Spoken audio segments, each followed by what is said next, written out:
I'm here to present potentially a different way of conceptualizing behavior, which is my way of conceptualizing behavior, which isn't linear, isn't formulaic, and isn't singular. It's going to be three-dimensional, potentially four-dimensional in some respects, and it moves, it changes, it's got different sizes and shapes. I'm glad everybody is here for this wonderful webinar with Ley Linder. I met Lee at the AADMD conference, and I was just immediately drawn to him. We share similar background in our family's occupations, and so I loved his presentation. It is everything that many of us in our community are talking about a lot of times, which is to think medical first. And Lee actually provides this presentation and this content to providers to try to help train them on not just looking at individuals with autism or intellectual disabilities who are in a behavior crisis or having challenging behaviors as, oh, that's just autism, and dismissing it, but what kinds of signs to look for to run which kinds of tests. And he's developed this system over the years, and he is going to tell us all about that. So I know you guys are going to love it. Just to let you know, this particular webinar is actually sponsored by a company that we're going to tell you about right before Q&A. So stick with the webinar because there is a big surprise that everybody is really going to love, and we'll talk about that right before Q&A. But with that, I will hand it over to Lee. Oh, thank you so much, Jackie, for the kind words. Is that working? It says that yep, we see it. And just so everybody knows, Perfect. if you type your questions into the Q&A, we will be able to answer those when his presentation's over. Diana, I know you can't see me. I will try to get my video up and running at the conclusion of the presentation, but I'm just going to speak over some slides at the beginning, and then I'll work on the video portion at the end so you can see my lovely face, and I'm sure you're all dying for that. But Jackie, thank you for the warm welcome, and sorry for everyone for the slight delay. My name is Ley Linder. I'm here to talk about behavior constellations and the behavior presentations of medical issues. In the essence of time, I will just move right along and worry about introductions throughout the course of the presentation, if you will. The presentation disclosure, I don't have anything to disclose, but I do like to put it on there just to be fully transparent. We're moving right along to the medical and health disclaimer. The important part of this will be the blue section at the bottom, which is to never disregard professional medical advice or delay seeking medical treatment because of something you've heard in this presentation.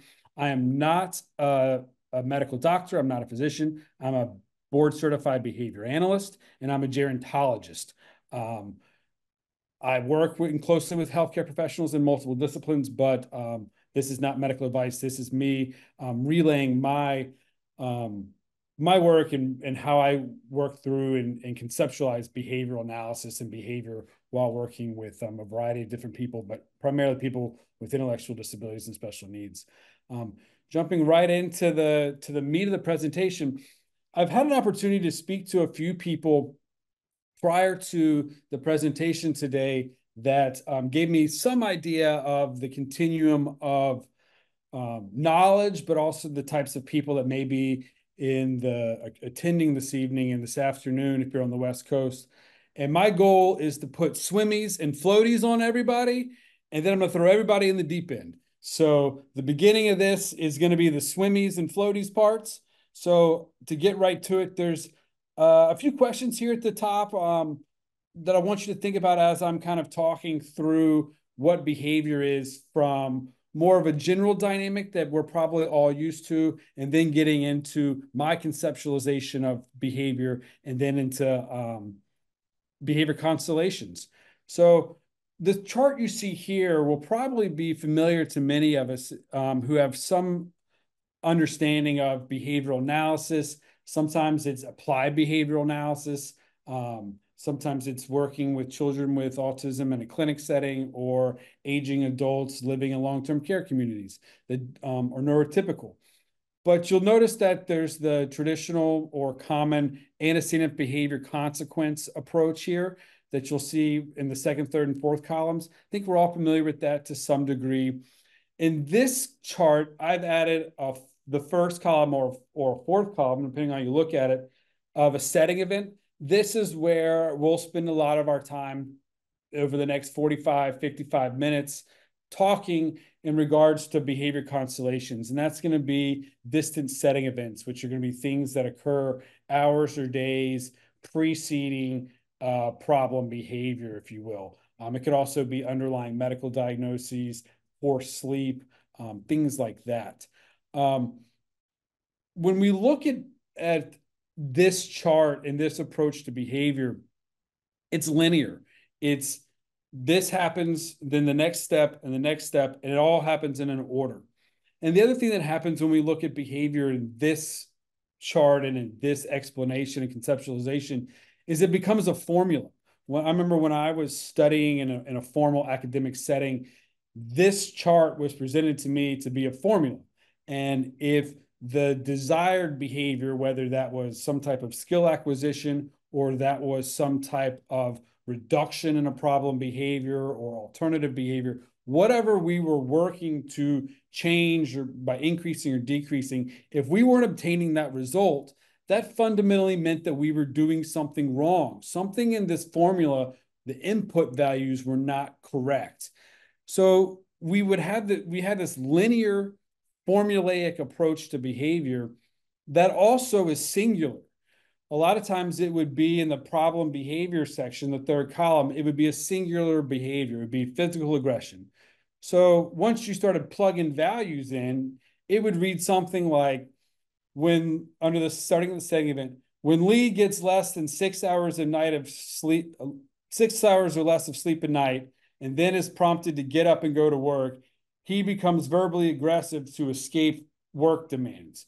And that's an overly generalized statement or overly generalized sentence, but that's how the formula worked, is you plugged in the different values. And if we weren't getting what we wanted, they were wrong. So this approach to behavior is linear, it's formulaic, and it's designed to look at one behavior at a time.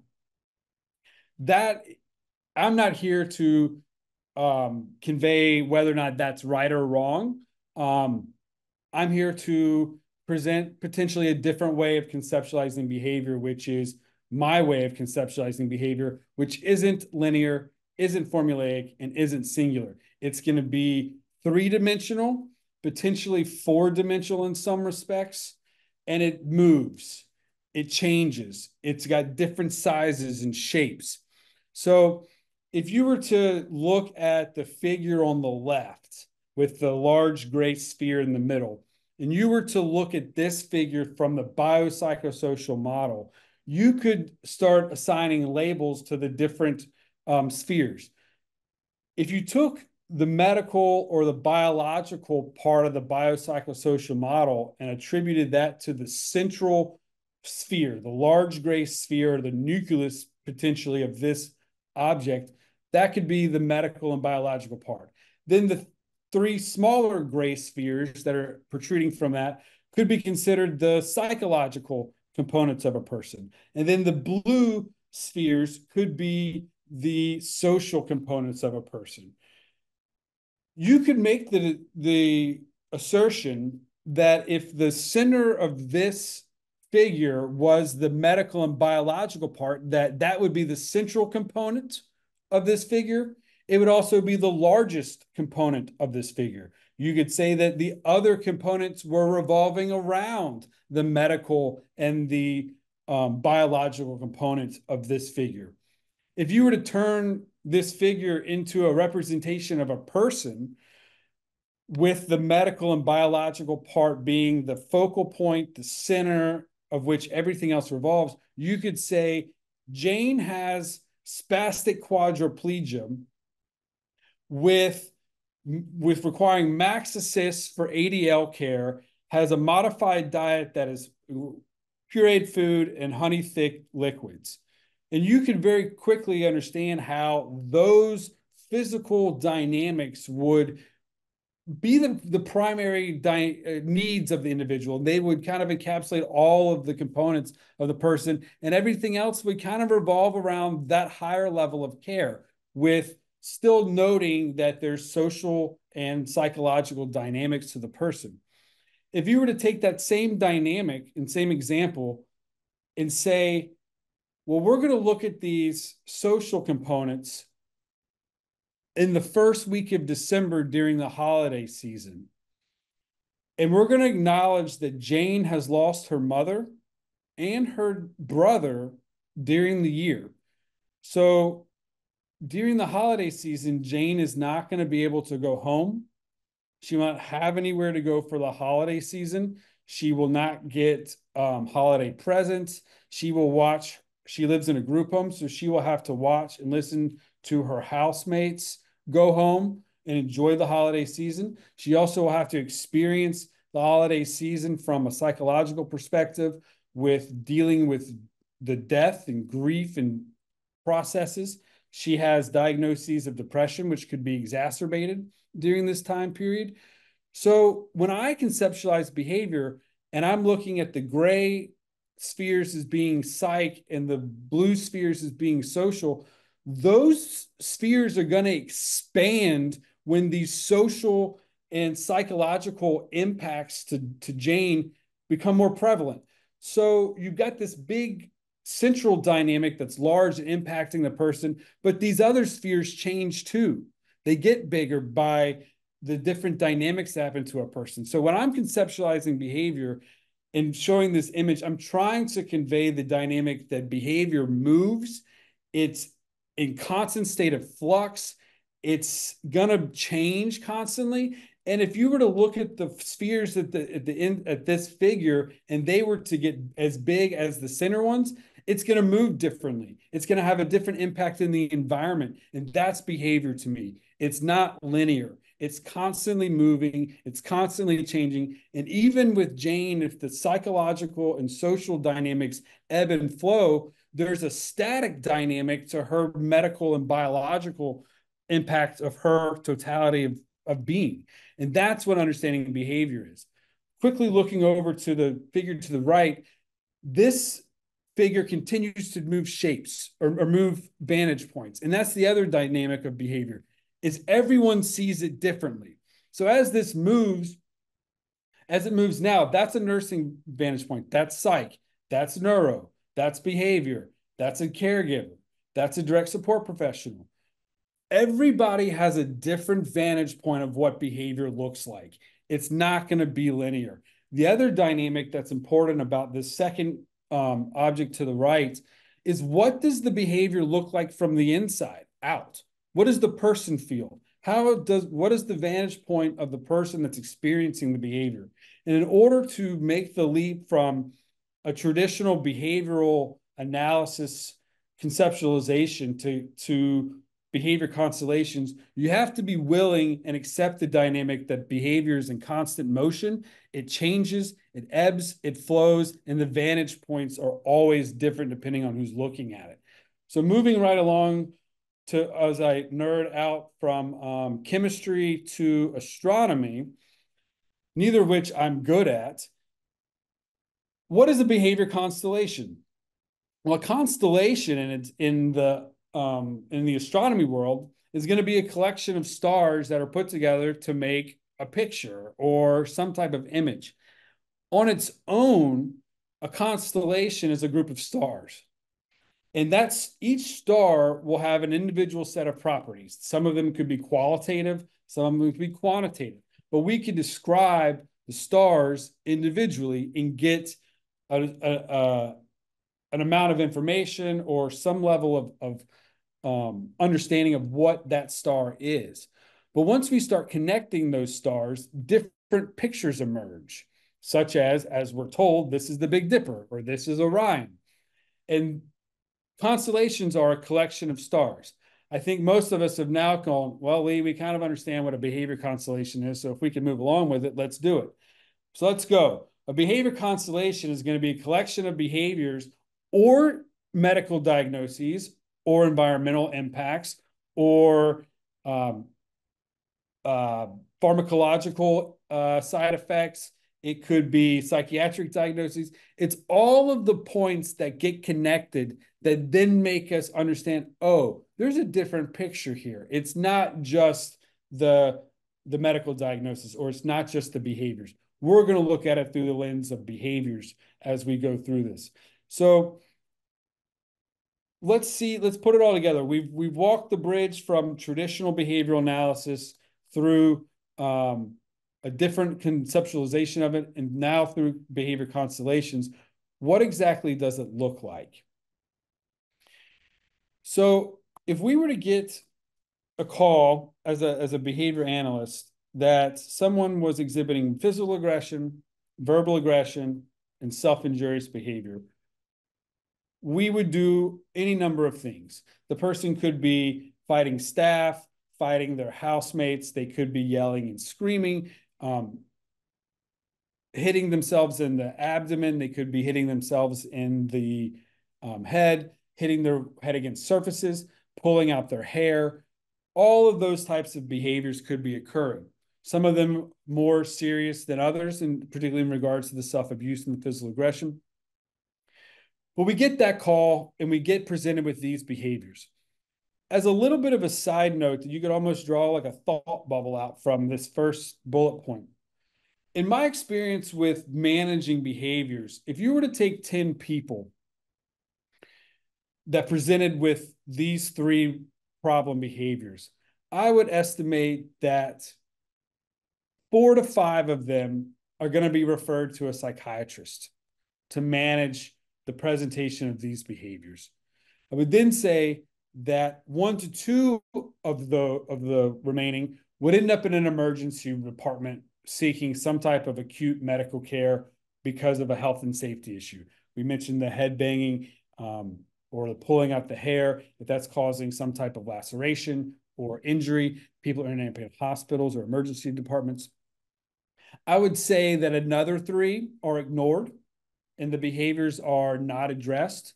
And I would say that probably 1 person of the 10 is getting the full treatment, if you will, or full approach of what they need to resolve the exact issue of the physical aggression, the verbal aggression, and self-abuse. And if we all were to loosely agree to that distribution, then we can go on to the next point, which is once we get the presentation of the behaviors, now we're looking at continuing to talk to individuals, get more information, and we determine that these behaviors have started in the last 24 hours.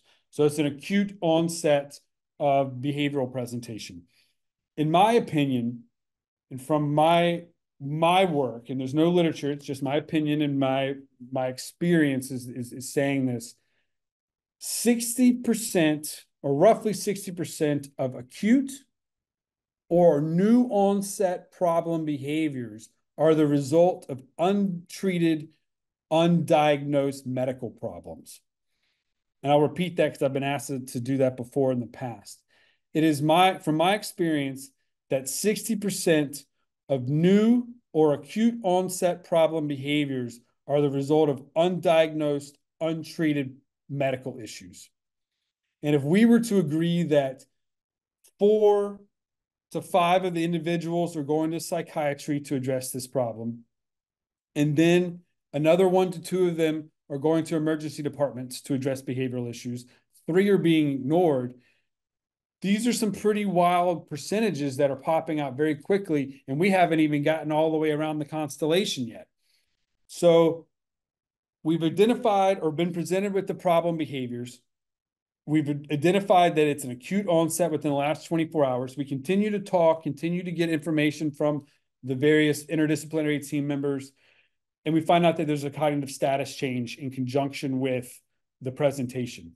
This could be something such as Jane is generally independent in morning routines. She can, once she's assisted with waking up, she can get dressed, come to the dining room table, she can eat breakfast, but on this morning, she's lethargic. She's not making her way to the table. She seems confused. There's some paranoia, some delusional thoughts. She's just here in South Carolina, we'd say she just ain't acting right. So we've identified the cognitive status dynamic. Then we look and we know from working with Jane that she's also nonverbal, which always adds a layer of complexity to behavioral concerns. And then when we're sitting in there speaking with staff, we hear staff from the back go, "Whoo, Jane, that's some foul smelling urine back there. What is going on?" And all of a sudden, usually when I'm in doing this presentation live or this conversation live, the crowd just erupts with UTI, UTI, UTI. And that's what it is. It's exactly what this is representation, or this is a behavior constellation that is representative of a UTI. But I go in depth with this more simple example because so often the behavioral presentations of physical aggression, verbal aggression, and self-abuse, we stop there. We don't go further. And if we're not going further past the initial presentation of the behaviors, we're only getting 1 star. We're never getting the full constellation. And we have to have these other points. We have to have this other information from disciplines, from staff, from other caregivers that are giving us this information so that we can put together the full picture. So frequently we stop at the first star. So that's behavior constellations kind of explained out and defined thoroughly from at least from my standpoint, hopefully to yours as well. As we go through and make our way towards the second half of the presentation, which will be several case studies where there are case studies that I've worked myself, continue to work with the individuals, but I want to explain some of the dynamics to look for as we're talking, but also, as Jackie said, to explain the model in some respects. How do we think medically? We are all been trained, regardless of our discipline, that we got to think medical first. But we really never have a way of actually doing that. How do behavior analysts think medically? How does an occupational therapist think medically? How does the med tech or the CNA, how does the caregiver, the family, the parent think medically first? We're going to go through that. What part of the body is impacted? The rule of 3. These are all things that we're going to talk about that I'm not going to go into real detail here. I'm a massive proponent of interdisciplinary teams. I recognize that not everyone has the luxury that I do in regards to working within robust interdisciplinary teams, but everyone has one. Even the family member or the parent of the young child. It could be your primary care physician. It's your case manager. It's your school teacher. It's all of the people that help support the person that needs additional support. They may not be robust, they may not be as quality as we want them, but we all have interdisciplinary teams, and they all play a critical role in the utilization of behavior constellations. I'll go into this in depth as we go through the examples, but my goal with behavior constellations as a behavior analyst is to package the behavioral presentations or the characteristics for the interdisciplinary team. Whether that means going into a neurologist's office and providing a seizure profile, or whether that's sitting down with a nurse and saying, "This is what I believe is going on. What do you think? I need your input back. I'm not an expert in various medical conditions. This is what we're seeing. Please provide your expertise as we work through the interdisciplinary team." And the last dynamic that we use that I want you to think about as we go through the case studies is the medical versus psychiatric versus behavioral dynamic. A lot of times what I'm doing with these behavior constellations and packaging the presentations up is I'm trying to help the interdisciplinary team decide where we need to go and who we need to talk to. In the example of urinary tract infection, if we only looked at the first point or the first star, everyone's going to think behavioral, and then we're going to end up in front of a psychiatrist. Well, what we really needed to do was get more information, in which what Jane really needed was the medical dynamic. I've spoken about the biopsychosocial model. That is the model from which we work. I've coined the term biopsychosocial analysis as the fancy way of saying behavior constellations. The way that I would describe my conceptualization of behavior would be that I use behavioral analysis as the foundation of my home. I use the biopsychosocial model to build out the frame of my house. And I use biopsychosocial analysis or behavior constellations to decorate it. And being able to navigate all three of those in the same space has been quite beneficial to my day-to-day work, but also navigating some of the medical concerns within the folks that we serve. I'm going to take a short break. Jackie, I hope I'm talking at the right pace. I see there's a couple of questions coming through the chat box. I'll check those at the end. And Jackie, unless there's something you want me to tweak or change, I'm going to keep on going to the second half. You're all good. Perfect. Thank you for the opportunity to take something to drink as well. The second half is going to be the case study dynamic, where I'm going to present this in kind of a similar fashion of how we get it. We all kind of, depending on what setting and what where we're coming from our work standpoint, we all know what it means to get the call. And the call is, we need help. This is what's going on. We need you to come down here and solve this problem. So I'm going to present this in kind of a dynamic of, I'm going to present the call, how we got it, as our team got it from the behavioral perspective. Then I'm going to take through a short file review, if you will. That's going to give some brief demographic information, medical diagnoses, psych information, do a quick file review. Then we're going to go back and look at how we approached it behaviorally, as well as what the outcome was. And through that, I will also kind of point out some dynamics of, hey, this is how we do it. This is the model. This is the approach to it. And through the Q&A part, I may be able to answer some more in-depth questions, but in the spirit of time, I may kind of skip through some of the weeds, if you will. But we got time for about 3 case studies. So I'm going to go ahead and jump into those right now. So I want everyone to meet my good friend, George. I met George about 2 years ago. The call that I got from George was actually from an executive director of a residential provider who said, Lee, I need you to help me get HRC approval for putting a fence in the front yard of the house. And I just kind of laughed and said, well, can we talk about why we need a fence first? And the reason that we, quote, needed a fence was George was running across the street to a convenience store. He was engaging in highly aggressive behaviors towards the staff on his way out the door. And he was also attacking the staff at the convenience store, attacking patrons and community members at the store. He was described in one report that I read as belligerent. 911 and law enforcement were being called routinely. He was being issued no trespassing orders. I never clearly figured out if he was tased or if he was threatened to be tased, but he was certainly detained on several instances. And this was the call. And when he was at the convenience store, he was stealing drinks and chugging them as it was described, where he was opening gallons of milk, which is his favorite drink, and just dumping them down all over his face and his chest and just drinking them as fast as he could. So that was the call for George. Here's some brief file review. I'll give everyone kind of a second to acclimate their eyes to how it's kind of delineated out. I didn't mention a second ago that my background and where we work primarily on a day-to-day basis is in residential group home settings. You see a CTH2 is listed in the top right-hand corner as the setting.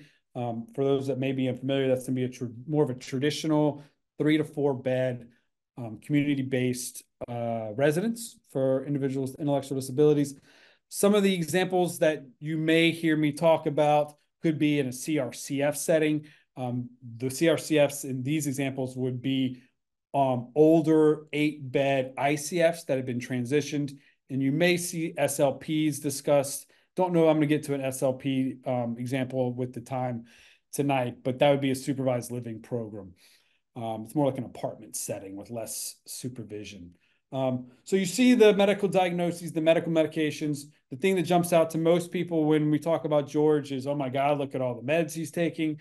From a psych perspective, it is a lot. I can say, side note, George does have a new psych team that are working to manage this better and decrease some of these.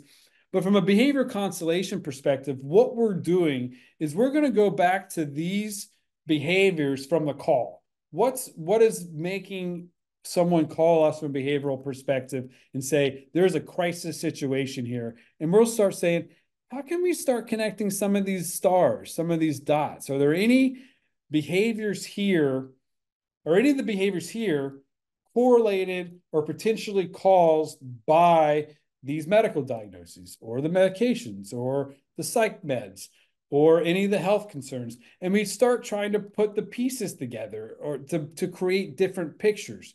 Because if we just take George in the parking lot of the convenience store with the high intensity behaviors, tasing him isn't doing anything for him. So there's got to be another answer.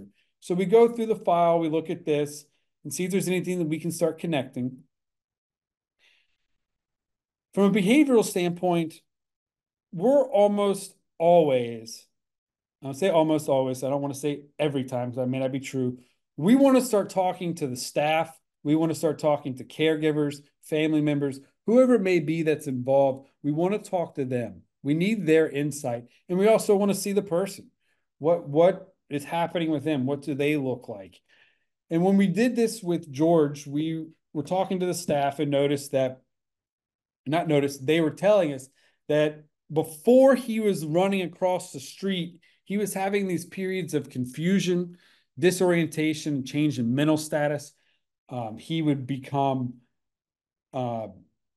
go from confused to having some level of paranoia. He would just seem out of it, wouldn't seem himself. They noticed that he had some weak and stumbling gait, and there were several falls prior to the surge because of the running across the street. He did it several times in a very short period of time. And so we were able to go back and look at the falls, see if there was any correlation with that. We were able to talk to nursing. And through the conversation, we got another really interesting piece of information that he was locking himself in the bathroom. And I remember thinking, well, you guys don't have to give me some more information than that because I'm real confused. And the staff goes, he locks himself in there and he just drinks all the water that he can. He drinks it out of the sink.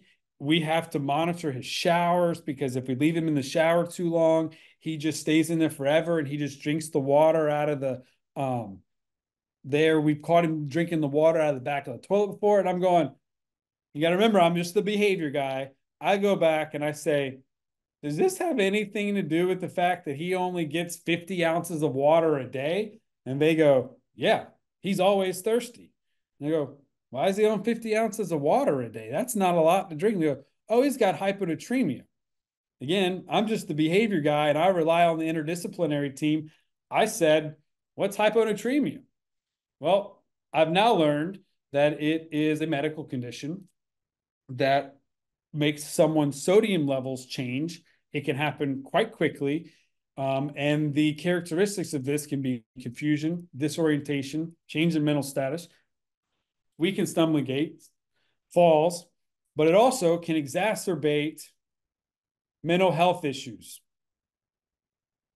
the elopement, the stealing drinks, the belligerentness, the increased aggressiveness, all of that, all of those behavioral symptoms were related to George's hyponatremia.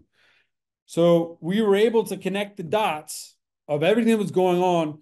And what was fundamentally happening with George was a medical emergency, not that he was being denied access to his favorite drink, which was milk, which was a theory at one point. So what did we do? From a behavioral standpoint, we were able to then take these behavior constellations, put together a pattern of behaviors that was characteristic of George's hyponatremia. We were able to train the staff on it and say, if you observe periods where George is change in mental status, he's locking himself in the bathroom, he appears weak, we need to be looking at those behaviors and immediately taking him to the hospital to have tests done and, whatever the treatment may be, private treatment, which is an IV bag. But we need to be looking at that. Not only were we able to train the staff using these behavior constellations and connecting these dots, we also were having lots of problems with law enforcement and first responders understanding what we needed, because when they were showing up to an individual that was highly aggressive, that was belligerent, as they said, and that was not responding to verbal prompts. So what we did is we created these cards that we laminated and provided to the residential staff as well as the day program staff to, if George started showing these signs and symptoms, we were able to provide these information to the first responders or even to hospital personnel to say, this is the history, these are the behaviors, these are the medical considerations, here's the past resolution, and also what we're asking for. And then on the back of the card, we listed their his diagnoses for psychiatric, behavioral, as well as medical. That was a more verbose example of how we used behavior constellations to not only get to the root cause of what was causing the extreme behavioral presentations, but also how we use them in a proactive fashion to try to manage the onset of the behaviors earlier, so that George wasn't getting into these more extreme behavioral presentations. But hyponatremia can also be a life-threatening condition if not treated relatively quickly. Moving right along, Courtney. I owe Courtney quite a debt of gratitude for multiple reasons, but she was one of the first people that I was able to kind of use this approach as I was developing it several years ago to help. Had a psychiatrist tell me, well, Lee, you cracked that one. So I'll take his words and say it's the first time I was able to kind of crack a case, if you will. But Courtney didn't really have a call, so to speak. Courtney was one of the first people I worked with when I was working in ICF collecting data for a behavior analyst as my first job. All I did was go in and count tally marks for hours. And Courtney had a ton of them because she had high frequencies of all of these behaviors. And there wasn't a call because I remember sitting in a PDR, which was an interdisciplinary team meeting that's held quarterly in South Carolina for any individual who takes a psychotropic medication.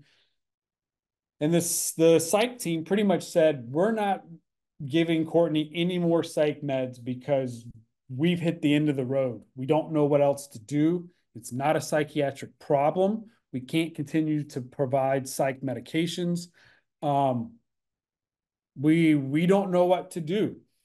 So we're all sitting, and it wasn't a negative conversation. It was just kind of all of us admitting that we didn't know what was going on. But of note of the call, so to speak, the unplanned weight loss, always a medical issue. If I see unplanned weight loss, I'm calling a nurse. I have a secret ace up my sleeve in South Carolina. Her name is Michael Walpole. If I see unplanned weight loss, I'm contacting her in some respects. I'll talk more about Mike in a little while, but that has to be addressed in a medical dynamic. Unplanned weight loss is not a behavioral issue. And then bodysuit and helmet, those were restraints that were being used to help manage her behaviors for many years. Here's Courtney's file review very quickly. You'll notice that she's got profound intellectual and adaptive functioning. She was nonverbal. That certainly played a role in it. The psychiatric medications, she was taking Remeron, was part of the approach to the unplanned weight loss and the general dynamics. On the sake of time, I'm going to keep moving. There's some additional medical information that comes across with Courtney in this space. One of the things that kept coming up that we all acknowledged as part of the interdisciplinary team as we were putting together these pieces is that it was very obvious that something was going on with her gastrointestinal system, whether it was the rumination, whether it was the rectal digging, the constipation, something was happening between when she was consuming food and defecating. something was happening. It was a GI issue. We poked her, we prodded her, we turned her upside down. We did everything to try to figure out what was going on with her from a GI perspective. Everything came back that we did with nothing was out of the ordinary. Everything was within normal limits. The psych dynamic, there was no more medications to do, and we were pretty much we didn't know what to do. I was brand new to being a behavior analyst. I wasn't brand new to Courtney, but I was brand new to behavior, brand new to working independently, and at the time had the time to dig into anything and everything that I get my hands on. And I kind of remember thinking to myself, what are the chances that someone has Down syndrome and Turner syndrome? And I started looking, and individuals with Down syndrome are 6 times greater likelihood of having celiac disease, and individuals with Turner syndrome are at a 3 times more likelihood of having celiac disease. So I found that information. I went back to the interdisciplinary team and said, I got an idea. And pretty much it's better than what anyone else has. Prove it. So I went about my way from a behavioral standpoint, using behavior constellations and connecting all of these dots. How could I connect celiac disease behaviorally to all of these psych dynamics, all of these medical issues to justify a celiac test? Well, started going and talking to the staff and was like, well, tell me what she eats. And like, well, we don't give her macaroni and cheese because if we do, we can't get her to a toilet fast enough. And they're like, that's because of lactose intolerance. They say, we don't give her spaghetti with tomato sauce because she throws it up. She's pulling it back into her oral cavity. She's spitting. It's got to be because of the acidity of the tomatoes and the GERD. And I go, what do you give her that she loves? Like potatoes. We can give her mashed potatoes all day long. It's never a problem. Well, you guys are putting together the celiac dynamic here already. What ended up happening was we got the test for celiac disease, and she has it. She has celiac. We had to train the staff on gluten-free shopping, gluten-free meal prep. The key component to this from a behavior constellation dynamic was really use diagnosis by exclusion through the ID team. This was a all-around effort. It was nursing, it was the pharmacist, it was psych, it was primary care, it was the willingness of the gastroenterologist to work with us. Everyone played a part in getting to this, finding this diagnosis, but we also worked backwards. A lot of times we're looking for the information. A lot of times we're having to find it.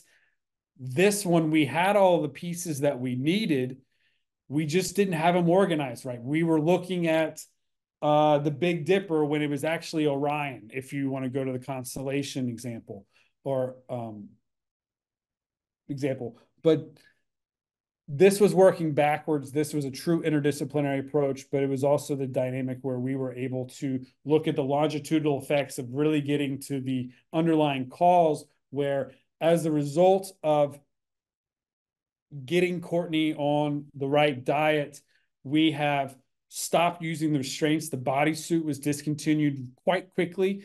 The helmet remains in place. The last time I saw her, it is no longer a restraint. If you try to remove the helmet from her possession or off of her head, she will put it back on. We have taken the straps off of it. She puts it on herself. She takes it off herself. It's no longer considered a restraint.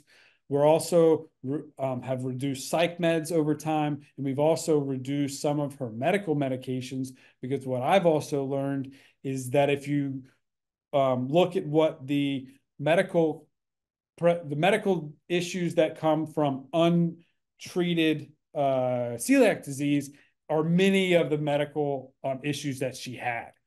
So once we got her on the right diet, she had a global increase in the quality of her healthcare.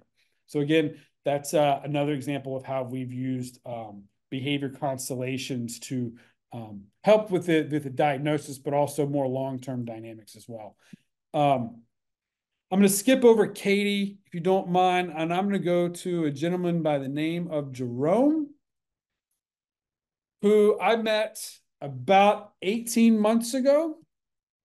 Um, and that would have been last January, 2023. And about 6 months into meeting Jerome, he was not adjusting well to his new home. He was fighting with peers, severe and intense property destruction, elopement, routine contact with 911 and law enforcement. Um, it was not great. Um, I'll let you guys read through this as I'm talking. You can see that Jerome is a young man. You'll also notice that there's some additional information at the bottom of this file review, if you will. One of the things that my company and my team do, in addition to more traditional behavioral services, is we work with individuals with intellectual disabilities who are coming out of the criminal justice system. It adds a different layer, a different type of complexity to managing their behaviors, but does not fundamentally change the approach. When I say that Jerome was fighting with peers and was engaging in high intensity property destruction, I'm not talking about slap fights. I'm talking these men were breaking chairs over their backs, over each other's backs. We were replacing door frames, windows. They were throwing bricks through windows. These were highly aggressive men that were engaged in highly aggressive, highly dangerous behaviors that were jeopardizing the health and safety of everyone in the home, the staff, and community members. So what do? I went and I sat down with Jerome, and we had quite an eventful conversation that afternoon after the biggest blow up, if you will. And I met with him, and this is what I brought back to the interdisciplinary team, which included the psychiatrist. After I met with Jerome, I described him as having a short fuse with sustained agitation. And when I say sustained agitation, I'm not saying that Jerome was mad for a few minutes. It was almost impressive how this man's body was able to stay angry and at an elevated intensity for days on end. He never returned to baseline. His mind was going 100 miles an hour. When I would talk to him in that room that day, he was sitting, but he was in constant motion. He never quit moving his legs, his arms. He got up a couple of times and was moving about the room. He had what would describe as gross overreaction to benign occurrences. Someone would say hello to him and he would just start cursing at him, misperception of social and environmental events. And then I still joke with Jerome to this day that he's got one of my favorite quotes is I asked him, what's going on here? And he just said, all you people are on my damn nerves. And I couldn't help but laugh because it was clear, it was concise, and he got his point across. He was frustrated and he was sick of everybody. So what happened? The second he was, as I said, he had moved in with us 6 months prior to me having this conversation. He came from a local jail or detention center. His psychotropic medications were not well managed when he was incarcerated. So when he came out, we had a difficult time trying to get to know him, ascertain what meds he did need. The psych team and the interdisciplinary team made some initial adjustments after several months of him being with us, discontinued Remeron and added trazodone.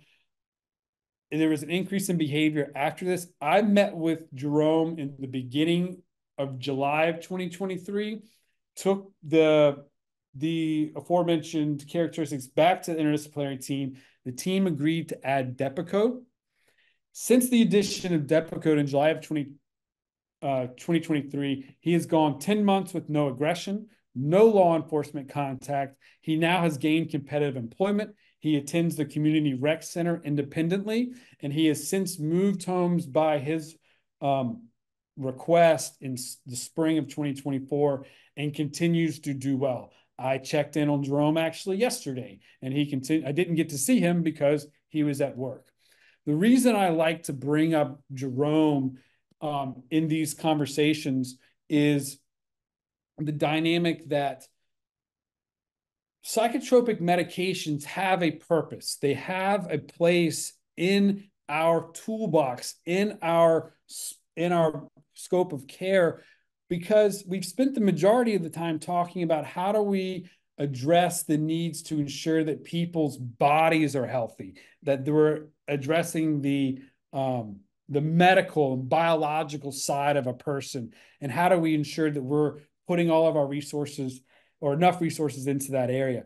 Because I fundamentally believe that behavioral analysis is not going to work unless people are healthy. That includes their bodies, but it also includes their minds. For someone like Jerome, the addition of a well-monitored psychotropic medication with someone in South Carolina, such as Jerome, he's going to be seen quarterly by the psychiatric team, which includes in the interdisciplinary team as well. That'll happen quarterly. The behavioral analyst, myself or someone from my team, will be there to provide data-driven changes to his medication. Jerome will be there to advocate for himself, to say, yes, I like my medications. No, I like something changed. That type of process, to me, is what needs to happen to help destigmatize some of the uses of psychotropic medications. I understand that there are horror stories. I'm tremendously respectful of those horror stories, and I'm not here to advocate for psychotropic medications to be frontline management of behavioral issues. But I would like to at least acknowledge that they are appropriate in some events or some situations, because we need people to have healthy minds and healthy bodies in order for us to have success with behavioral analysis. I'm looking at my clock, and I'm going to try to speed up a little bit. And I apologize if I'm a little racy. I just want to be conscious of everyone's time. I'm going to keep flipping through some of these. And I think, so last 3 or 4 slides. How to use behavioral analysis for behavior constellations. We've gone through some of these. In the question and answer dynamic, I'm going to try to pull at some of these key points. I see the chat and the Q&A is lit up a little bit, which makes me very flattered. The one on here that I like to talk about is the duck philosophy. We want the easy solution. The duck philosophy is, it looks like a duck, walks like a duck, sounds like a duck, think duck, not zebra. We want the easy solution. We've gone through some complex discussions here, complex cases very quickly, but we want the easy solution. So don't overthink it. Look, usually the answer is right there in some respects. The key takeaways, again, I'm going to try to pull this into the Q&A. And then my last slide, I mentioned her earlier, and I have someone else I have to mention as well. I have 2 special recognitions to make. One is my mom, who is in attendance tonight, and the other is Micah, who I mentioned earlier. Micah, if you send me a photo and a brief bio, I'll make sure you're front and center next time as well.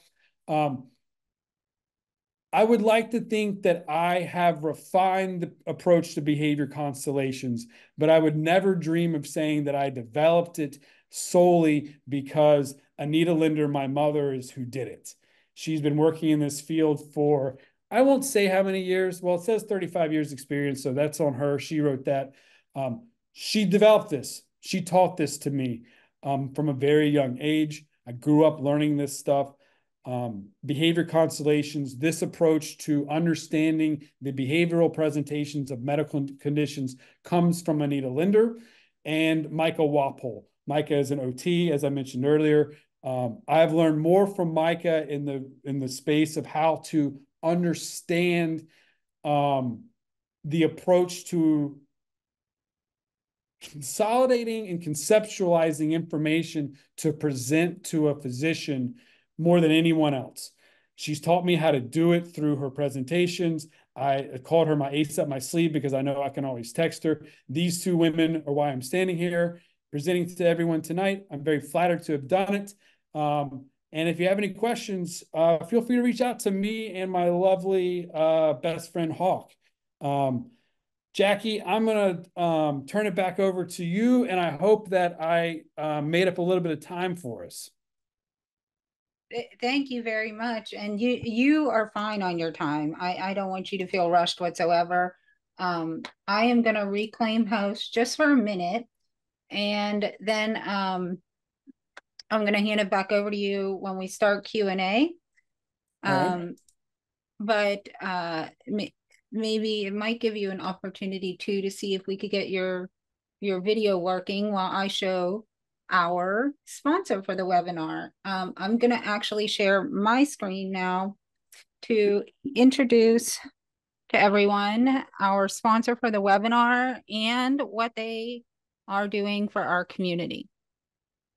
So let me just share my screen here.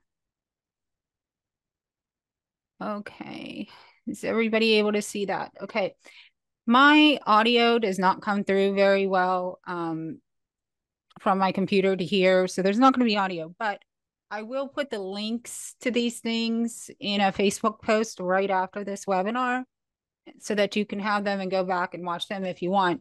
But one thing that is pretty common in this community is, even if you do know that the behaviors are maybe caused from a UTI or something else, at the point that they are so intense, how do you get them to the hospital? How do you get them to a doctor?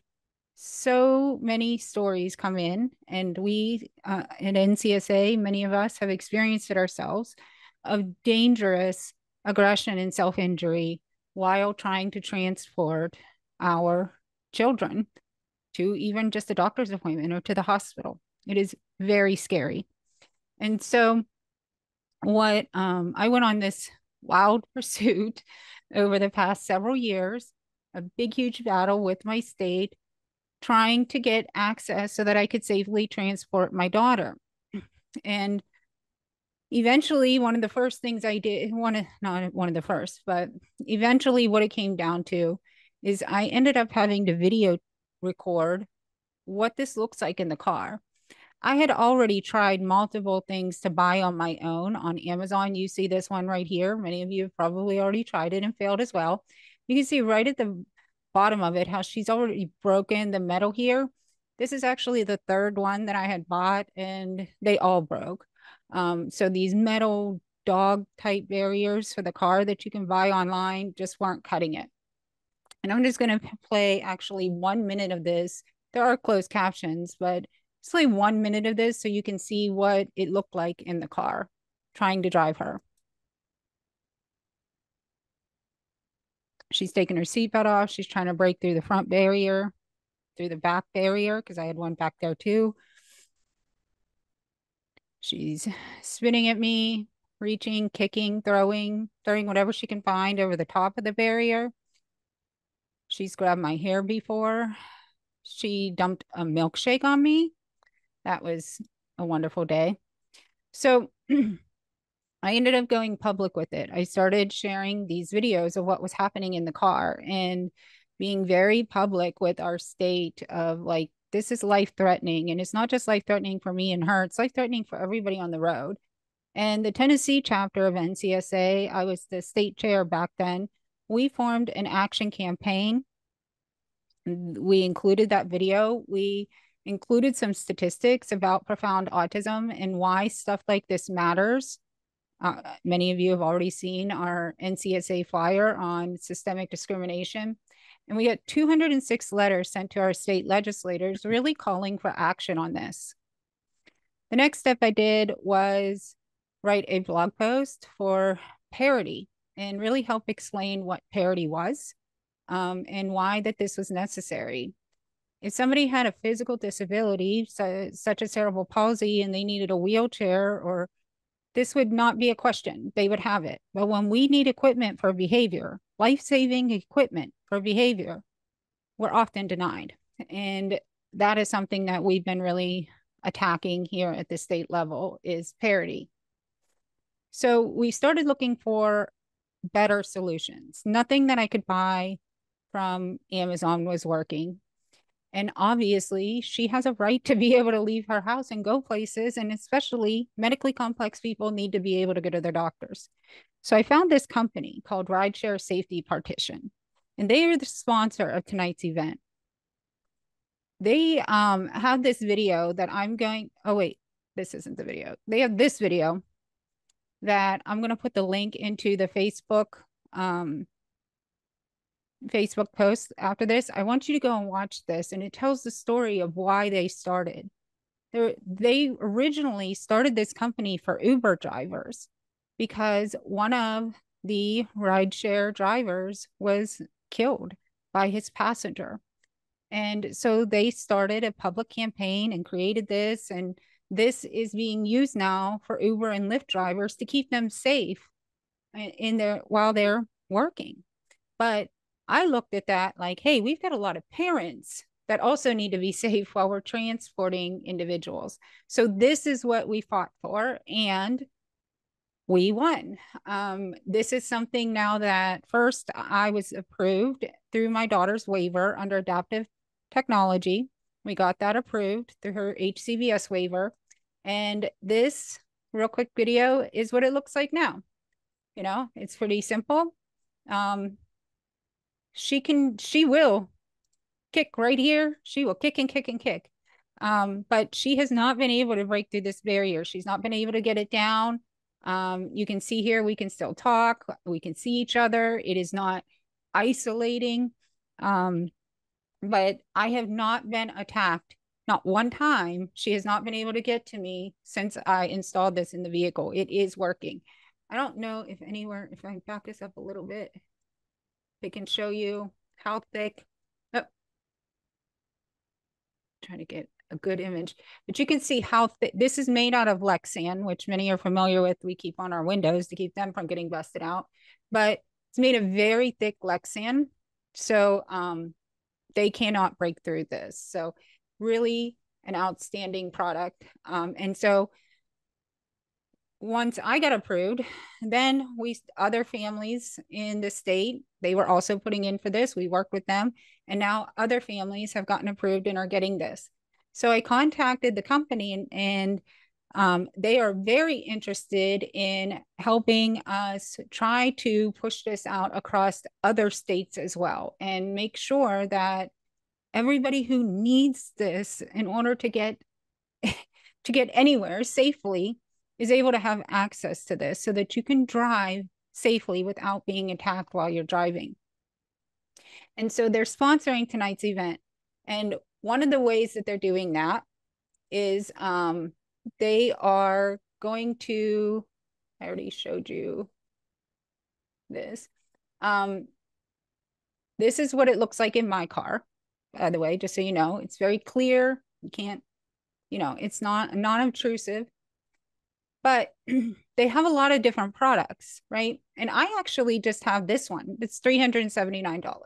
That's the one I have. The state fought me 5 years for a $379 item. Yes, they did.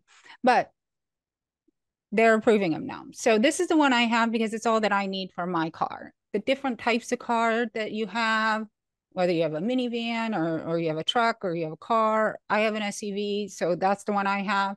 They have ones where it could separate the front passenger, but there's all kinds of different options, and they are very great. They will help you figure out what it is you need. But one of the things they are doing is offering anybody who wants to buy one a 15% discount if you use the code NCSA. But the better thing that they're doing is they are going to give an entire kit, one of whatever one you need, to one deserving family. And this is going to be needs-based, and not needs-based financially. It's going to be needs-based on your situation. And how do we know that? Well, I'm going to put a link into that Facebook post later, and it's just going to be ncsautism.org/car-safety. And it'll open up this form. You will fill this out. And right here, why should you be chosen for the free vehicle partition? How will this positively impact your life? That is where you are going to tell the story of what is going on. Why do you need something like this? Rideshare Safety Partition is going to review those stories, and they are going to pick one of those families, send a Partition for you, completely free, free shipping. They will send it to you. It is very easy to install. I did it myself. Takes 5 minutes. So that is the wonderful news. We thank Rideshare Safety Partition for giving back to our community. And with that, I'm going to stop my screen sharing. Lee, you're not able to get your video, huh? I think once I switch back to host, I think it may click back on. I think I can do it then. Okay. Okay. I will make you host and make sure there's nothing here. Yeah. All right. It is. Yes. Yes, I do. Okay. With that, we're going to go ahead and get into the Q&A if you are ready, Lee. I am. And I think Oh, that and we my see you screen has now. popped up. Yes. Hey, Yay. how's There we everybody see doing? you. Okay. Welcome to my home office. It's good to see everybody. Um, Yeah. so I've flipped through the questions and looked at a few things. I know that one of the primary questions was in the space, and I apologize for flipping through all this. Someone asked to go to one of the main screens about the overview. So this is one of them that I didn't stop on when we were talking, how we use behavior constellations, the key points, the clusters of behaviors to identify the pattern. There was a comment about intensity from a gentleman, I believe, in one of the one of the boxes, and completely agree with the idea that it's not just a cluster of behaviors. You have to look at the intensity. If you went back to the model of the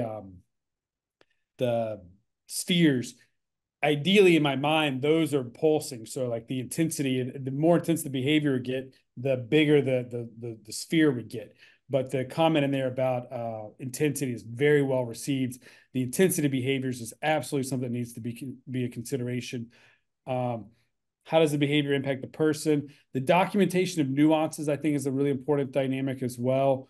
And then skipping over to the education of DSPs, but also being able to communicate with healthcare professionals in a clear, concise, consumable fashion were key takeaways for one of the questions. And I'm going to flip over again to wish I had a better way to do this, but I don't, or at least I'm not tech savvy enough. I think this is the screens that the request was for the key takeaways. So I'll leave it there as I scroll through a few more of the questions. The ends were lots of stuff about the product. I'm going back to the top. I love when I read these. A lot of people are like putting their thoughts and opinions into the dynamic of what they believe is going on. That's what I like about the case study presentation. Brian Cavill mentioned the dynamic of medical issues as a trigger for behaviors. It's a fundamental theme of this approach is ruling out medical first. I agree with you, Brian. Strict behaviors, particularly ones that are deeply rooted in the applied behavioral analysis approach to care, don't always look at the medical stuff. They don't always, I can be tarred and feathered in a BCBA room or a room full of BCBAs talking about emotions. But I agree with you, Brian. It has to be included into the totality of looking at behaviors. I see some stuff about pain. It's always a consideration of underlying behavioral presentations. Figuring out where that pain comes from is always difficult. At times, the behavior constellation can help that. Jackie, I've got the chat open. Is that blocking the view of the screen? No, it floats Okay. above it. Okay, great. I was like, well, that would Yeah, be they defeat the can't they purpose. can't see the chat or the Q&A. So Okay. once we do if you put your questions in the Q&A, once they're answered, we can move them over so that they're visible. If the questions are in the chat, we don't have a way to make them visible. But if they're in the Q&A and you answer it there, we can just click the three dots and make it visible. Yeah, there's those were all from the chat box. There's not a lot of questions. There's a lot more comments. Janet Schaus asked, how do you pay for these interdisciplinary team meetings? That's going to be a dynamic that's related to the individual residential providers. So for me as a behavior analyst, I get paid by providing the service to the individuals. So, that in some states that could be direct bill, where you're billing the payer source, or it could be third party billing. So that's just for behavior analysis. Or behavior analyst. I won't try to explain how a pharmacist gets paid, or a psychiatrist, or that dynamic. But from a behavior analyst standpoint, it could be direct bill to the payer source, or it could be third party billing directly to the provider. Someone asked about, or mentioned the dynamic of going in and out of day programs and ICFs and not getting access to care. I agree with that. Again, it's a lot more comments, Jackie, than any specific questions. I'm sorry, what was that? Yeah, so let's go ahead and read them out so that the audience knows. But so we have one from anonymous attendee. She says, "Great approach. Access to such robust care is extremely difficult for a profound autism case. How can we change that? A huge concern that there is a lack of guidance first and then access of care. Oftentimes being aware alone makes you anxious in the absence of help. Now that adds to the existing conundrum. How can we change this and get these cases more attention now?" I would say, let's go back to that card that you created. I know there was another question about it. I really like that approach because in Tennessee, we have Tennessee Start, and we keep a crisis prevention intervention plan, and it's in a folder and it's multiple pages long. But we do keep that, and it has all this information that is meant to inform the hospital, the police, all these different things. But in my experience, they're not reading through 6 pages of paperwork. So I really like that you have this very accessible card. Tell us about what factors you feel are most important to include on a card like that, if people wanted to make one for themselves, so to say. So for me, I've worked with a couple of organizations in discussions about how to address this need. And one of the things that came to me was talking to a retired sheriff in Texas about 6 months ago. And he made the comment in a meeting that when one of his officers would respond to a call, they had 2 choices of what to do with that call. It was either civil or criminal. And they had to make the determination of which one it was when they got there. And that they would make that determination generally within 30 seconds of arriving. And if it wasn't a criminal need, that meant it was civil, and that meant their job was to get it off of their queue of calls as soon as possible to get to the next one. So I said to him, I was like, so what you're telling me is that when whether it's a police officer or EMS, first responder of any kind, you're telling me that they're going to make a determination of what to do with that call within the first 30 seconds they're there? And he said, yep. And I go, it can't be more than like 4 sentences.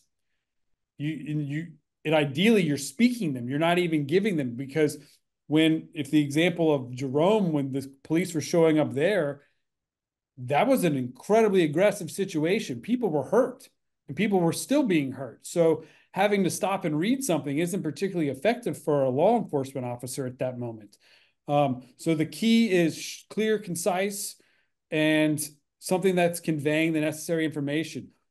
One of the things that I put on here is that over the years, I've been on site when these crises happened. Some of our other team members and other behavior analysts have been on site when it's happened. And I've asked them, when you talk to EMS and you talk to law enforcement, what is it that you're telling them? What is the key information that you think they need to have? And that's the information we've decided to put on our cards. One is the past resolution, which here is the support from law enforcement to ensure safety. We're not asking for anyone to get arrested. We need safety. We need someone that can help protect health and safety. And we're asking for transport to a hospital to get access to medical treatment. The other thing that we train on beyond just this in the residential group home settings is we will talk to staff about what to say to dispatchers. What are you asking for? Don't call and give them the initial and the only star, the only point. Don't call them and tell them that George is going ballistic and he's fighting the people across the street. Say we have a medical emergency in which there's a man who has a history of who has psychosis and intellectual disability. We need support in getting him to the hospital to address a medical emergency, but there are violent actions happening, and give them the full details, but also tell them what we're asking for. So it's not just this part, it's also training staff and getting people comfortable with calling 911, giving the fact that it's an inherently stressful situation. So this is what we've chosen on our cards. But it could change based on the individual. It could change based on the setting. It could change based on the comfort level of the person that's more likely to receive 911 first responders. If it was a parent of a child that was living at home, they may have a robust working knowledge of what they need in that situation and can clearly communicate that verbally. So I know that's not a direct answer, Jackie, but that's no, really a is. And I very tell you, I sadly I have multiple police interactions a year with my daughter. And you never get used to it, right? No matter how many times you do it, no matter how many times you have to make that call, or being in the field professionally, when it's your own child and you're making that call, I feel my own self so dysregulated on that call. It is, I know that I'm having somewhat of a panic attack because I am saying just like what you said. I tell them her age. I identify that I have somebody with an intellectual disability, profound autism. She, I tell them what I need, right? What they might expect. And when they see what they see is not what is actually happening, that she has no intent to harm, although they may see her being aggressive, right? That what she needs is medical treatment. This is not a criminal event. This is a person in distress that's in need of medical attention. And they've so far they've been really wonderful, but it is always certainly a concern for our community. And especially, there's even higher rates. And of course, the people of color have a significant fear of that police interaction. And so the hashtag Black Autism is really rising up now, especially after the Sonia Massey case. So we are addressing that with NCSA, and we are going to have um, a first responders webinar on September 26th of this year. So anybody who really wants to get some more training on that, I recommend registering for that webinar. And it's for Denise's a comment, and I would just say, so Denise's comment is, I assume we all totally agree with you. It's just a matter of getting help, like what you are doing prior to the crisis, which proactive, I agree. Proactive is so important. Prior to the crisis, having or arrests being made, ICS and day programs kick people out before being made to get help like yours. And to that, I would say, if your child is in placement, or even if your child is in school, send them the link to this webinar, right? You now have some information here to be able to share to them and say, how can we sit down and proactively make up a plan? I don't know how many states, it was 18, it's probably more, but several states have a START program, which also is based around this biopsychosocial model. They can help you develop a crisis plan, but take this information and share it out. Each of us have to be responsible as advocates for our kids. And part of that is training everybody who ever will be in contact with them in any kind of caretaking or authority role, that they have this information. And one of the NCS, we were in an executive meeting the other day, and one of them said, Jackie, you use the word biopsychosocial all the time, and we love that, but are we sure that everybody knows what that means? And I said, well, we're going to have a webinar coming up this Wednesday, and Lee is going to explain it really well. So I am grateful that you're here to explain this, because I do think that this is the missing link, the most crucial missing link when it comes to profound autism care, is being able to see them as a whole human being. Their behaviors are so intense when that's happening, that's all anybody naturally sees.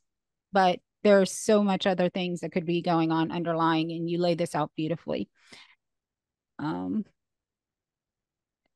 that one. Did you see another one? Sensory under medical, because I haven't met one doctor that says there's anything medical we can do about it, but it does cause pain. What would you say to that? I'm assuming Denise is referring to the sensory function. There was a, I'm assuming that's what's meant by that, sensory under medical. I I from a functional standpoint of looking at the function of behaviors, I generally put medical issues in the sensory dynamic, in the sense that it's some type of pain, some type of discomfort. I put like, for instance, auditory command hallucinations I put under sensory, although they can't necessarily be observed from a behavioral standpoint. I generally consider sensory to be, or medical to go into sensory, if what she's referring to is sensory as a function of behavior.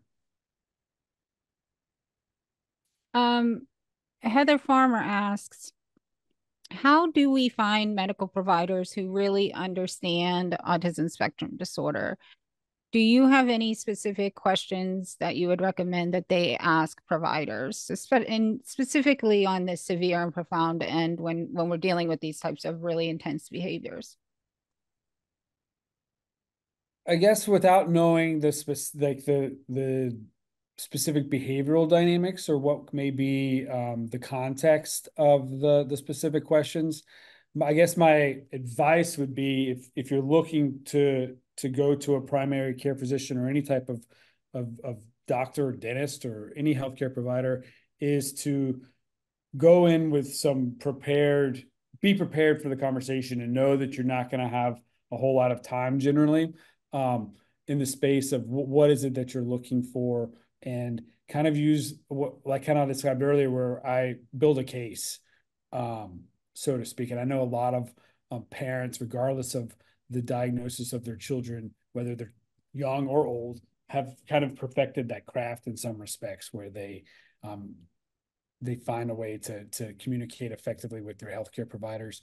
As far as a specific question that I would ask, I won't divulge too much information because I'm not at complete liberty in some respects, but I am currently working on a project with an organization to develop a behavioral screening tool for caregivers that goes through this medical dynamic, where how do we empower primary caregivers and parents and grandparents or siblings of individuals with disabilities? How do we empower them and give them the tools needed to ask the questions that I'm asking when I go into homes? And we're in the process of developing that screening tool, and we're really at the end stages of it. We're just kind of like getting through some of the formalities of it, and I would be ecstatic to be able to go to the organization and go, I have an entire organization that's looking for us that would help us launch this. I think it'll be free. It's a free resource. We're just trying to iron out the final wrinkles on it. So maybe that's a better answer, is that there is a screening tool. There is a resource that's in the pipeline that I'm developing now to answer that specific question: is how do we interact with our healthcare providers in a more targeted manner? Yeah. So hope maybe that answers the question a little bit. Yeah, and it's so important. And Maybe some help. to the audience watching, just know that there is a lot going on behind the scenes. I can attest to that. collaborations between multiple different organizations that working on best practices, new protocols, those kinds of things. So when you're sharing, and even when you're just sharing on Facebook and you're commenting and things, we pay attention to all of that. And it lets us know what the needs are within the community. So just know that it doesn't happen overnight, but there are a lot of things going on behind the scenes to try to make some better tomorrows for all of us. Yeah, and I forget the person's name, but I'm flattered that that was one of the questions because it just reinforces that the project we're working on is needed to help guide those conversations and ask questions and how can people use this approach in a approachable fashion. Right. Yeah, absolutely. And this is, I think, our final one, unless you find another on here. But it's about telehealth. So for those that are in rural areas, I am myself, no BCBAs. We've been running a provider search since October of last year. There just isn't any. So now we're moving into the telehealth option, right? So how effective would you deploy this through telehealth? Do you think that it is effective through telehealth? And is there any adjustments you feel would be needed, or is it just good to go? In the space of this conversation with this model of the interdisciplinary approach to behavior constellations, I think that it could be done. The majority of it's done with professionals sitting around a table, so there would be no dynamic or no barrier to care in the sense of telehealth, where we were doing it as a group, just like this. In the space of behavioral analysis, or if you wanted to get into down the other direction of applied behavioral analysis, I think it's harder to do with telehealth. I don't necessarily consider that what we do is applied behavioral analysis. I just kind of say behavioral analysis.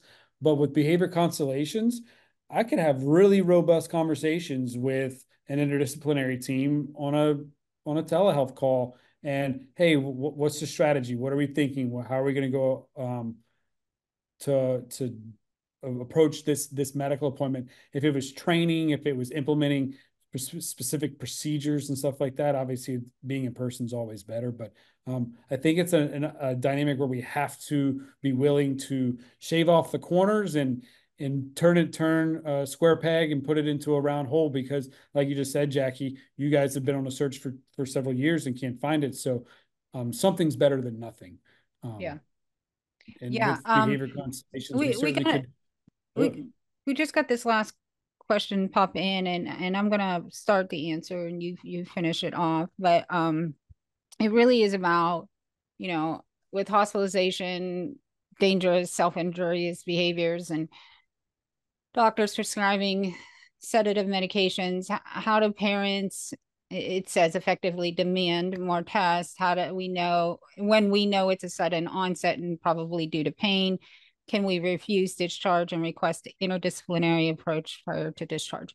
Um, a couple things. So interdisciplinary approach really is just talking more about having multiple disciplines, whether, so you're going to have multiple different types of specialties. You might have OT, PT, your ABA therapist, you might have a developmental pediatrician or rheumatology, and it's a team working together, whether they are co-treating or whether they are coordinating and communicating, but that really is what that means. So I don't know that that necessarily applies in an emergency room setting, but the question on, we do have, and I'll make a note of it.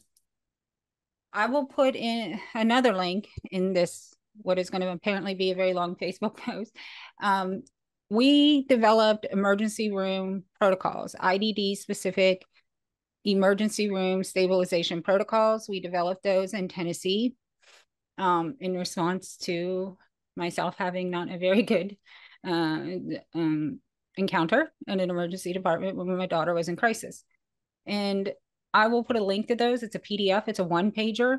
I recommend everybody print out multiple copies, keep one in your glove box in your car, keep it in your house.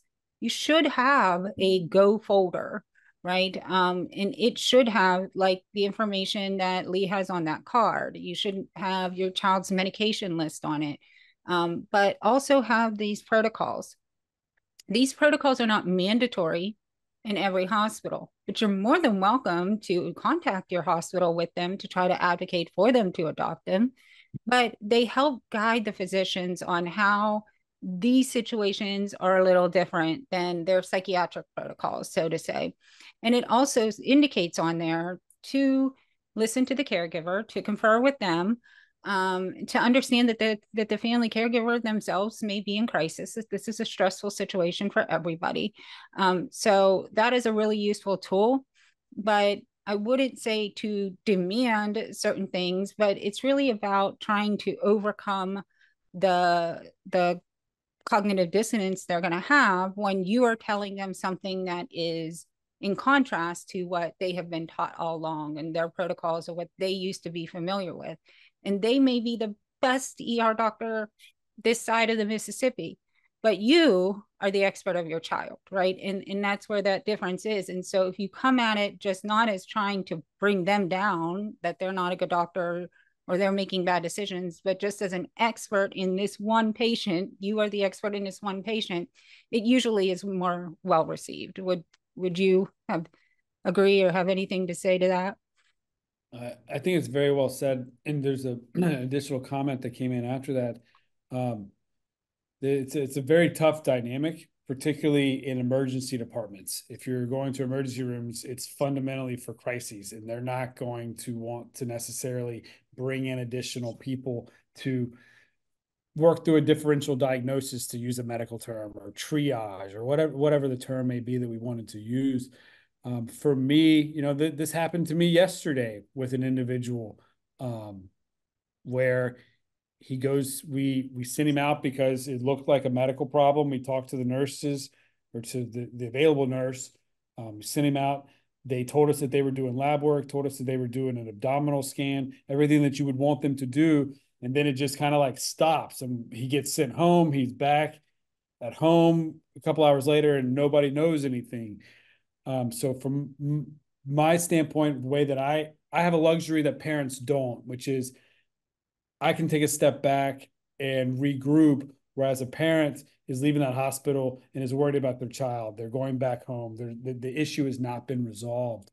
Um, so, when the request for an interdisciplinary team was denied, and you needed, for me, the way that I approach it from my work and from my vantage point with my luxuries that I acknowledge that I have, is I say to myself, I haven't done a good enough job of clearly understanding what the problem is. I need to go back and refine the theory, refine the approach. I need to be more clear, more concise.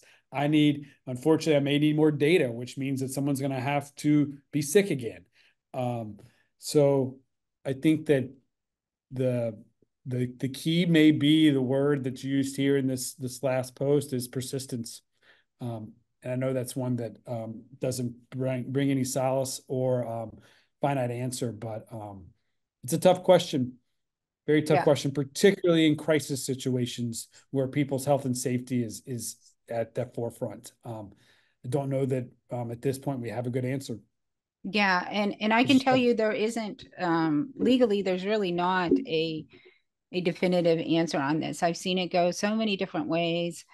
We have MCOs that tell family members that if things get too much, you can always take them to the ER and tell them you're requesting a higher level of care. And then you do that, and the ER has no idea what you're talking about. And they don't have behavioral health staff. So they don't know why the patient is in the general ER, not the psych hospital, but the psych hospital won't take them because often this population has multiple comorbidities, right? Seizures and rare diseases and all these things. So they're not medically cleared to be at the psych hospital. They have to be at the general hospital. And so the general hospital will typically refuse to admit. And it's part of because they don't feel they can keep the patient safe. Um, Oftentimes that patient may end up in mechanical restraints or chemically restrained.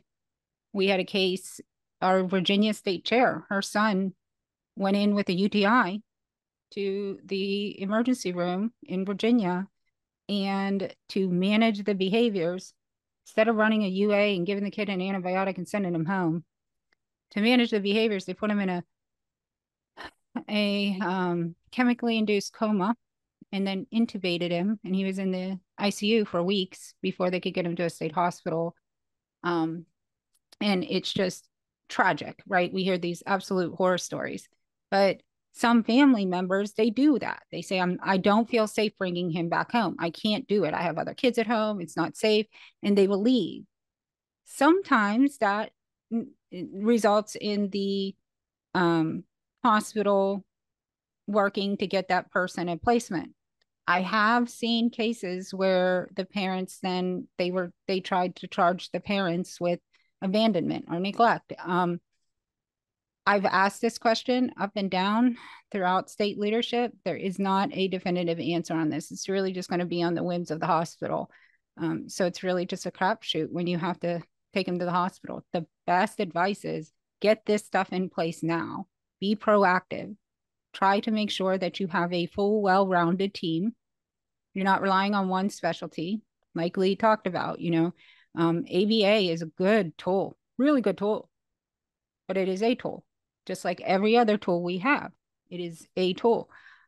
So just try to fill your toolbox up and get as many specialists as you can in talking, and then they become your advocates. When your child has to go to the hospital, you have all these providers and specialists that know them that can help talk with the doctors and get it to be better understood, at least in my experience. Completely agree. I think we're going to take one more question and then we'll wrap it up here because I am so sorry we ran over. Lee, will you be presenting the entirety of this presentation elsewhere so we can see all of the cases?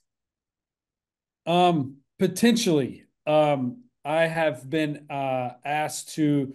I've submitted RFPs at a couple of different places for some blind, some at request. If you were at, I did this entire presentation. It was about an hour and a half, hour and 45 minutes at DDNA, the Developmental Disability Nursing Association. I did it the entire one there this past spring, and I may be doing some variation of this at the National Down Syndrome Society's national conference in Los Angeles in November. I'll see them in person in about 10 days, and I'm hoping they'll let me know if I need to buy a plane ticket out there or not. But nothing concrete, but I am trying to get better using tonight as the first try to do better on LinkedIn. So I'm going to try to post things like that via LinkedIn. I know that Jackie's network is beyond impressive. So maybe try to piggyback that. So I'll try to let people know where it is so that, like I said, there are a lot more cases out there. There's dozens of diagnoses that we talk about. So yeah, I hope so. Yeah, awesome. You should start a podcast in all your free time. I like to talk. So it's a good format. I like to talk. I don't know how people feel about staring at my face, so we'll have to navigate that. Yeah, yeah. Well, we appreciate you coming in. I'm so sorry for coming in a little late, but I am living the life. So absolutely. yeah. But I appreciate this. This is exactly the kind of content that this community really has been craving. I can see you've got quite a little fan base forming already. So I highly recommend getting with Lee on LinkedIn. He is on there so that you can follow his work. And we hope to have you on anytime. You are always welcome here. Well, it's absolutely flattering to be amongst, I can just by reading the comments, like-minded people, professionals. Flattered to be here, Jackie. One of the better things that happened to me this year was meeting you, and thank you so much for giving me the forum. And I hope that we continue to cross paths in conferences and other work. So thank you, everybody. Thank you. Interaction's fantastic, and just thank really you. kind of blown away and flattered. So thank you. Thank you so much, Lee. Everybody have a good night. Have a great one.